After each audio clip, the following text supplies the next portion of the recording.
When you think of the Middle Ages, what comes to mind? Dirt, stench, and a complete lack of hygiene. It's a stereotype as old as time itself, but it's not entirely wrong. Medieval people did bathe, but nowhere near as often as we do today. And there were powerful reasons why. First, there was the fear of water. Not in the way you might expect. This wasn't a simple dislike or inconvenience. It was deeply rooted in medical and religious beliefs. The dominant medical theory of the time was humorism, the idea that the body was governed by four humours: blood, phlegm, yellow bile, and black bile. Keeping these humours balanced was key to health. Bathing, especially with cold water, was believed to disrupt this balance, opening the body's pores and letting harmful spirits and diseases in. Plus, bathing too often was thought to weaken the body and leave it vulnerable to illness. Religiously, water was sacred, used for baptism and purification rituals, but daily washing was seen by some as vanity or even sinful. So people made choices. Instead of full baths, they favoured spot cleaning, washing their faces, hands, feet, or using perfumes and scented herbs to mask odours. This doesn't mean medieval people were careless about cleanliness. They had their own systems, just very different from ours. Understanding why they avoided baths opens a door into their fears, beliefs, and the realities of a very different world. Imagine living in a time when science and superstition were inseparable.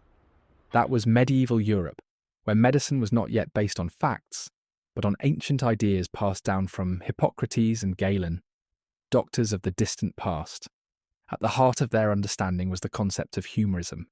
The body's health depended on keeping four bodily fluids, blood, phlegm, yellow bile, and black bile, in perfect balance. If one humour got too hot or cold, too wet or dry, disease would follow. Bathing, especially with cold water, was thought to throw this delicate balance out of whack. Opening the skin's pores was seen as dangerous, like unlocking the gates for evil spirits, poisonous air, or diseases to flood in. The idea of invisible bad air or miasma was terrifying. People believed that sickness travelled through foul smells and dampness.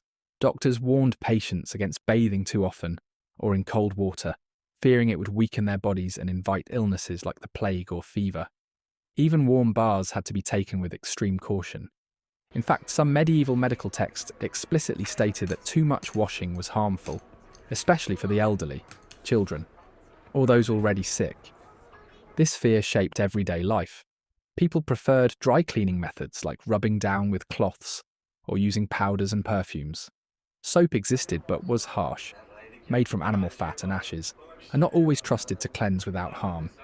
So, bathing became a luxury for the wealthy, who could afford heated bathhouses and attendants. For the common folk, quick washes with water from a basin were the norm, rather than full immersion. This medical mistrust of water had deadly consequences when epidemics hit. Washing and sanitation were often ignored because they conflicted with established beliefs. But it's also a powerful reminder. What seems obvious today was once a dangerous gamble.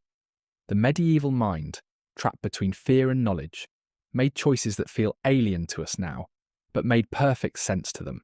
In the Middle Ages, religion was the lens through which every aspect of life was seen, and bathing was no exception.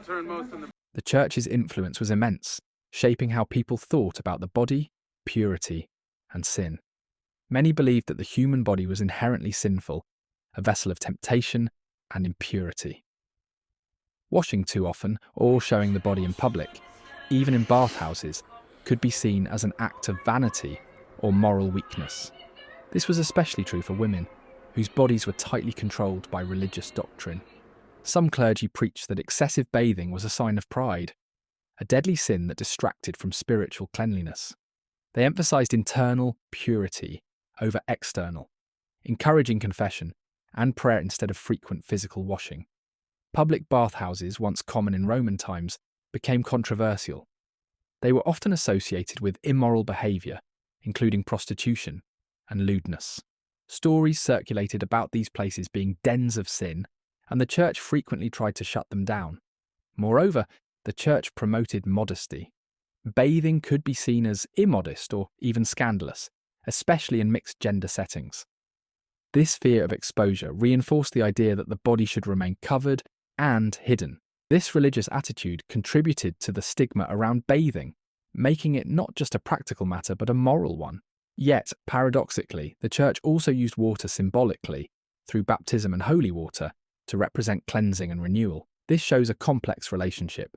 Water was sacred, but touching or displaying one's physical body was often dangerous or sinful. The result? Many medieval people avoided bathing, not just because of fear of disease, but because they saw their bodies as something to control, conceal, and keep pure through faith, not soap. Despite the fears and religious restrictions, medieval people still needed to stay clean enough to survive and function.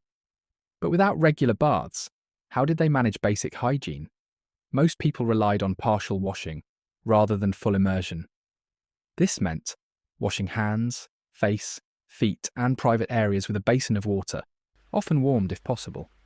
These quick washes were often done daily or several times a week, especially before meals or prayers. Cloths or sponges soaked in water were common tools to wipe away dirt and sweat. But water was precious and sometimes unsafe, so people often chose to wipe or rub rather than soak. Soap was used, but unlike modern soaps, medieval soap was harsh, made from animal fats and ashes, which could irritate the skin. It was mostly a luxury item, used by the wealthy or in monasteries, but not common for everyday folk. Instead, many turned to dry cleaning methods, rubbing the skin with powders, sand, or cloths to remove grime. Perfumed oils and scented herbs like lavender or rosemary were rubbed on the body or clothes to mask odours. Clothing played a huge role in hygiene. People changed linen undergarments frequently, as linen absorbs sweat and dirt. But outer garments were worn for long periods, sometimes for months, causing the typical medieval smell. Hair care also involved dry brushing or combing rather than washing. Bathing hair was rare and lice infestations were a constant problem. Bathhouses still existed in towns, but were often avoided due to their association with disease and sin. Public baths that remained were segregated by gender and closely watched by authorities to prevent misconduct. Overall, medieval hygiene was a delicate balance, enough to maintain basic health, but cautious to avoid the dangers believed to come with water and full baths. This careful, limited cleanliness seems strange to us now, but for medieval people, it was a practical survival strategy shaped by culture, belief, and available resources. Public bathhouses were once central to social life in medieval towns, carrying on the tradition from Roman times. These communal baths were not only places to clean the body, but also hubs for socializing, conducting business, and even entertainment. However, as the Middle Ages progressed, bathhouses began to decline in popularity and reputation. Several factors contributed to this downfall. First, the spread of diseases, especially the plague, made people suspicious of public gatherings and shared water. Bathhouses, with their warm, humid environments and crowded spaces, were seen as breeding grounds for illness. People feared catching infections simply by entering these establishments. Second, religious condemnation intensified. Church leaders increasingly associated bathhouses with immoral behaviour. Prostitution, gambling, and drunkenness were rumoured to flourish in these spaces. The clergy often called for their closure, urging Christians to avoid these dens of sin. Third, the rise of private hygiene practices among the wealthy changed attitudes. Nobles and royalty started building private bath chambers in their castles and manors, often equipped with elaborate heating systems. This made communal baths less necessary for the elite. By the late Middle Ages, many public bathhouses were shut down or converted for other uses. The stigma around bathing and the fear of disease kept people away even when facilities were available. Yet, bathing never disappeared entirely. Ritual baths persisted in monasteries, and nobles continued their bathing routines, albeit less frequently than modern standards. This shift away from public bathing left a lasting legacy. For centuries, Europeans would bathe infrequently, preferring dry cleaning and fresh clothing instead. The fear and suspicion around bathing would persist until the advent of modern medicine and improved sanitation in later centuries. As the medieval era gave way to the Renaissance, ideas about hygiene and bathing slowly began to evolve, but change was gradual and met with resistance. The Renaissance sparked a revival of classical knowledge, including the medical texts of ancient Greece and Rome. Scholars rediscovered the Roman tradition of public baths and began to question some medieval fears about water and bathing. At the same time, exploration and trade brought new influences. Spices, perfumes, and better soap recipes arrived from the East, making personal hygiene more appealing and accessible to some. However, the plague outbreaks continued to haunt Europe, reinforcing fear of contamination and slowing widespread acceptance of bathing. By the 16th century, some wealthy Europeans started embracing more frequent bathing again. The invention of improved heating methods allowed for more comfortable baths during cold months, and personal bathtubs became a status symbol. Public bathhouses made a cautious comeback in some cities, although they never fully regained their former social prominence.